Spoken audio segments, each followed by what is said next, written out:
anong gagawin mo kung gusto mong i-access yung mga courses namin, pero wala ka namang credit card, 'di ba? No, tas yung mga kakilala mo sabi mo, "Dali na, uy, gusto kong bumili ng ano, ng course doon kasi gusto ko na mag-exam nung mga tinuturo nila.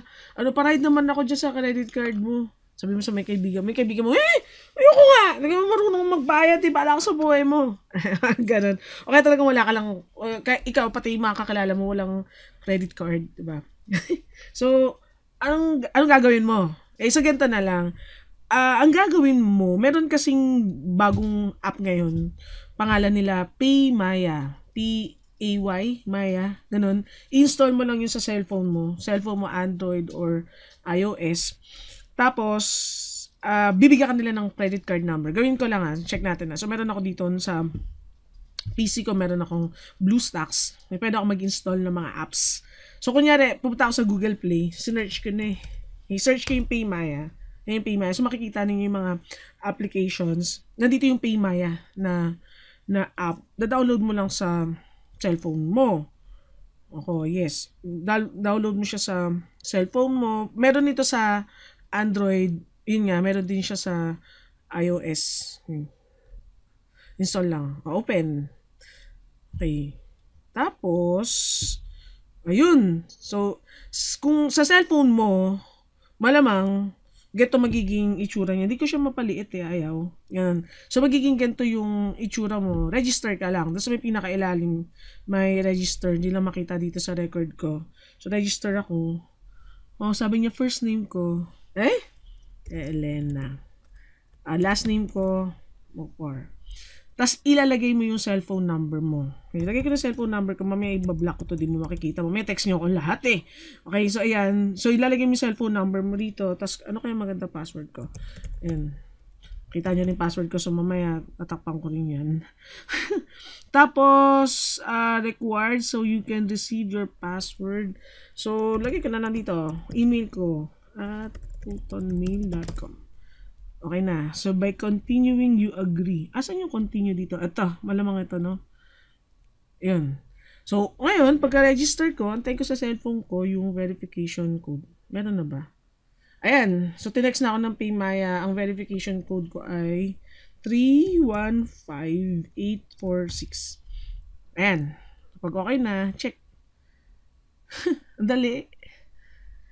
Ayun. So, meron na akong activate ko. Ano ba to? Activate. Teka lang Ba't wala pa rin?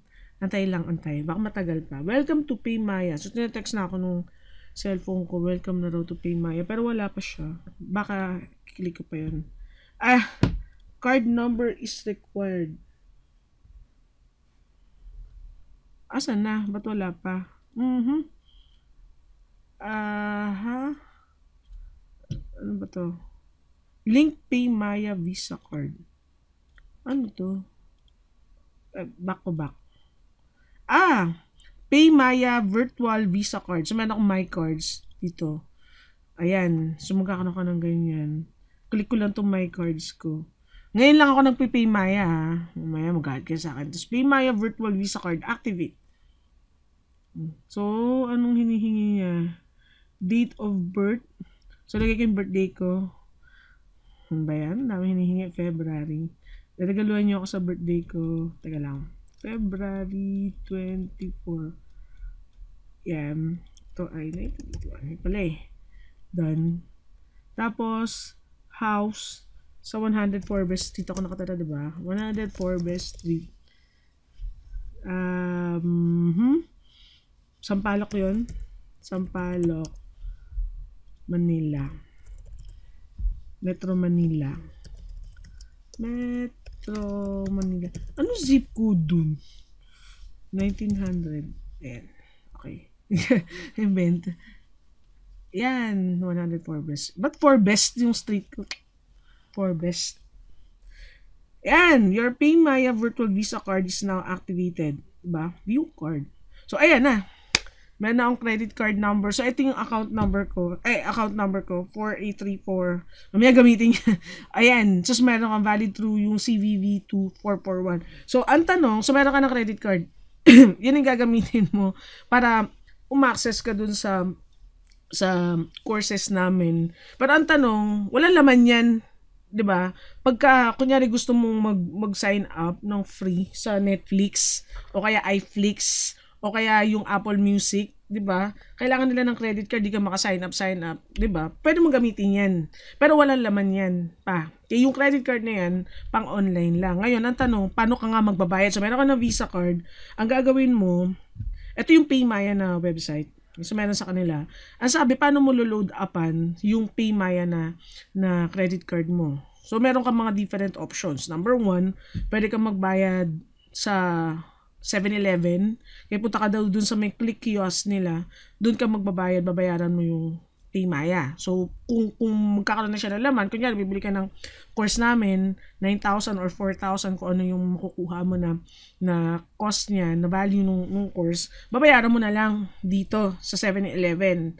Tapos, basahin mo na lang. 'Di ba? So, magkakaroon na siya ng load, i-text ka niya na natanggap na nung PayMaya yung pera na dinoposito mo o binayad mo dun sa 7-Eleven. Pwede mo na siyang gamitin kasi may pera na yung credit card mo. So, actually, hindi siya credit card, debit card kasi nilalagyan mo na siya ng pera. Pwedeng sa 7-Eleven, pwede din sa SM, ayan o, SM Business Centers, Robinsons Department Stores, para ako nang promote. Dapat bayaran ako ng PayMaya dito. Smart Money, pwede ka magbayad sa Smart Money, at saka sa mga smart padala centers. Meron pa ba?